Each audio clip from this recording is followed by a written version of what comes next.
Hey Tiana. Okay, let's tie on this stretch cord or elastic waist bead. So I have my waist bead, it has two sides.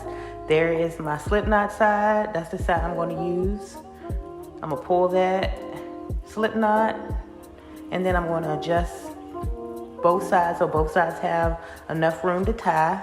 And then once I get both sides adjusted, I'm going to wrap it around. Now this is where it gets tricky because you want to make sure that you don't drop, because if you drop the end of the where you just pull the slip knot, all the beads will fall off. So make sure you hold that tight or tie a little knot on the end. Once you get it around you, you can drop beads if you need to, if it's too big here. I don't really have to. It's probably a few beads will slide off, but I don't really have to. So once I'm gonna get my two ends together, I'm gonna cross them over, and then I'm just gonna go under once, under twice, and then I'm gonna pull, just like you tie in your shoes. Then I'm gonna cross it over again.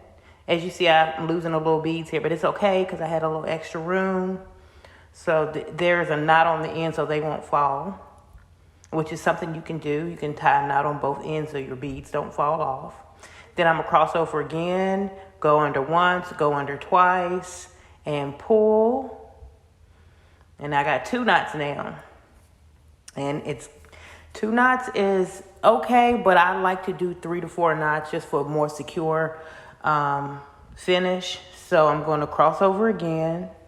You see I got it crossed over. Go under once, go under twice, and I'm gonna pull. Sorry, my clothes in the way, y'all.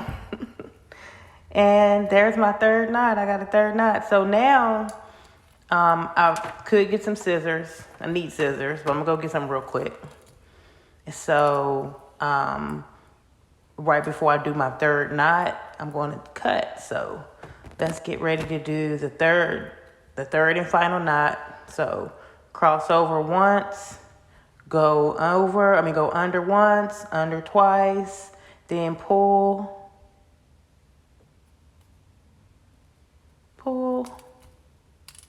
Now I got enough knots. So now I got my scissors, and I'm going to cut right at the knot. I can have a little millimeter of string left, but not too much. Don't cut too close to the knot though. Then that's it. You got 3 really good secure knots. This is called a surgeon's knot. And I've been doing this for a few years, so I hope this helps.